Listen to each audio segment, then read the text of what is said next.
All right, seventh grade. Quick short video for you. Kind of go over two quick things so we can have a nice, easy assignment to get you guys off onto spring break. I know everyone's excited for spring break. I hope you guys all have some big plans. Sounds like there's going to be some good weather, so hopefully you can get outside and enjoy some time with your friends and family. But we got to take care of business first. Okay, first thing we're going to go over this choices and consequences PowerPoint. Okay, it's kind of a fun activity. Go through it and you get to decide which door would you pick. All right, there's a couple riddles for you. Okay, here's a kind of our intro that I have for you guys. Every day in life we are forced to make choices. Some choices are big, others are small. Despite the size of our choices, each of them have consequences that come along with the choice we make. Are you making the right choice all the time? That is an enormous question we need to continuously ask ourselves. If the answer is no, then how can we change our decision-making habits? View the PowerPoint below before completing today's springboard activity. Which door will you choose? Okay, today's activity is going to relate to our novel that we have been reading, Tangerine. Okay, the Fisher family is faced with a lot of choices they have to make every single day about moving to Florida, which school they want to go to, about the football team, the soccer team, and we know they're faced with these choices. And you guys are faced with choices every day, and you need to decide which road you are going to, or which path you are going to take. Okay, are you going to take the high road, or are you going to take the easy road? All right, so that's kind of what today's lesson is about. If you go ahead and click view on this PowerPoint, it should take you right to it, hopefully. All right, here we go. What would you choose? Choices and consequences. Okay, you don't need to take any notes here, but I want you to go through it. It's going to help you with today's springboard activity. Okay, and you might have to zoom out a little bit. Let's see if that helps us. Okay, it should pop up a little bit. If not, a little bit better for you guys, I'm sorry. If it doesn't, then you might just have to download it from here. Okay, if you download it from here, then it should pop up like as such for you guys. Okay, let's see if this works a little bit better. All right, so you need to go through. And the first one is just kind of directions for you guys. It says, using the following riddles, make a survival decision that is the best for you and the people around you as well. Okay, you can't just be making decisions based on you. All the decisions and consequences you have affect the people around you as well. You must choose one of the three doors. Okay, you have to choose one of the options. First riddle, are you stuck on the top floor of a skyscraper that is about to be, you are stuck on the top floor of a skyscraper that is about to be demolished. There are no windows or stairs, and there's nobody to help you. You have to choose one of three elevators to escape. Okay? Obviously, the riddle says elevator, but here's door one, so this is really elevator door one. Inside elevator one is a spider that can bite and poison you so that you'll be dead in under 3 seconds. Door 2, inside elevator 2 are mosquitoes that carry a disease. The vaccine to cure the disease is very rare. Or door 3, inside elevator 3 is boiling water that will scald you to death. Okay, so you have to pick one of the three. I know all three of them aren't very valuable options, but you have to pick one of them before you move on to riddle 2. All right, decide what is the best for you. Decide what is the best for maybe the people around you. Okay, then you move on to riddle 2. Talks about being lost in a cave, and you have 3 options as well. Read through those and select one. And then riddle 3 talks about being in a prison cell with enough food and water to last you 3 days.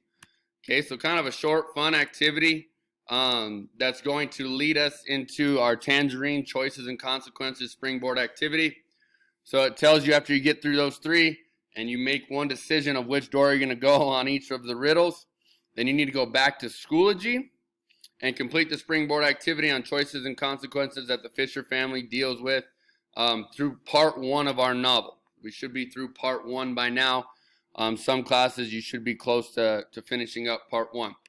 Okay, so when you get back to Thursday's folder, 318, you're going to then click on the assignment, choices and consequences. When you open it up with Cami, the directions will be at the top for you. It's a simple graphic organizer or chart, whichever you want to call it. Alrighty, if we take a look at the directions right here, In Tangerine, as in real life, people make decisions that carry consequences. Some consequences are obvious right away, while others are not apparent until some time has passed. As you read the novel, keep a record of the choices made by Paul, his parents, and other characters. For some of the choices, you will be able to fill in the consequences and the impact on Paul right away. For other choices, you may not know a consequence or its impact on Paul until you have read more of the novel. Okay, if you notice the chart, I have filled out some of it for you. Okay, this is kind of your guide, but you need to fill in the blanks. So you're going to have to fill in, for some of them, the choice being made. For others, you're going to have to fill in who made the choice. You're going to have to fill in the consequences of those choices, and there may be more than one. And you need to decide the impact that it's having on our main character, Paul. All right, so for example, number 1, I did 3 of the columns for you guys. Dad and Eric go to Florida first. That is the first choice the family made. That Dad and Eric were going to move to Florida first, and they were going to leave Caroline Fisher and Paul back behind to follow later. Okay, who made the choice? It's not exactly stated in the text, but we can decipher and to probably assume that it was probably Paul's parents making that decision for the family, and the consequences that come along with it. Okay, some consequences aren't always bad. For example, this first one, Paul gets to spend some time alone with his mother. I think that's a positive consequence. And then Eric spends time alone with his father. Okay, that's good bonding time between each of the sons and either the mom or the dad. And then you need to fill in the impact it has on Paul. Okay, you need to decipher whether it was good that he got to spend some time with his mom, or if it was negative and how it impacted his overall view of moving to Florida. So then you would create a text box and you would put that right here. Okay, as you move down, this one I have for you. Okay, call the fire. That's when they called the fire department, about the smoke that they found around their house. Okay, whose decision was it to call the fire department? It was Paul's mother. If you remember, she was in panic on the phone. The consequences that come along with that about the muck fires. And the decision to bring this up into the homeowners association, which led us to our new character, Mr. Costello, and his son, Mike Costello. Okay, and then the impact that we see that has on Paul's character as well. Okay, so just add to this as you go. The bottom one, here's where you need to fill in these 2 last columns. Okay, I have the choice for you. Who made the choice? You need to fill in the consequences. There may be more than one. You need to fill in the impact on Paul. There may be more than one there as well. All right, and then you continue. Here's the last page. Like I told you, it's a nice, easy assignment for you guys today. On page 29, there is a big choice that is made. Okay, I kind of filled in that Eric made this choice. You need to decide what the choice was that Eric made. What are the consequences that come along with it? And how does it affect his little brother Paul? And then same thing on page 32. You need to fill in this first column. And you need to fill in this last column as well. So some of it is filled out for you to guide you. You need to fill in the blank columns that are left open. All right. Once you get through that, you need to answer the bottom question. It's a quick writing prompt. You need to identify which of the choices above is the most significant. And you need to explain why. Okay, you can answer in rare or race format. Okay, make sure if you answer in race format, you cite the text properly. Which of the choices above is the most significant? So which one so far in part 1 of our novel has been the most important?